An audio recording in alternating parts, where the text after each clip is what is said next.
ওয়াল আখিরাতু খায়রুন ওয়া আবকা, কিন্তু আখিরাত হচ্ছে সবচেয়ে উত্তম এবং চিরস্থায়ী।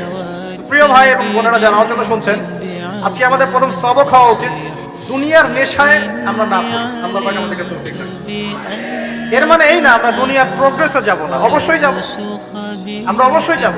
পুরো ন্যাশন জাতিগতভাবেই আমাদেরকে এই ওয়ার্ল্ডের সমকক্ষ তো হতে হবে, হবে কি না? আমরা কি ওয়ার্ল্ডের সমকক্ষ হতে পেরেছে?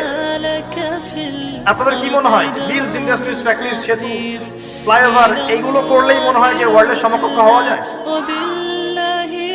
প্রত্যেক জনগণ ভিতর থেকে সুখী কিনা, তাদের অন্ন, বস্ত্র, চিকিৎসা, শিক্ষা, বাসস্থান, এই যে মৌলিক চাহিদা, বেকারত্ব ঘোচানো, তিন বেলা খাওয়া খেয়ে পরে বাঁচা, জীবনের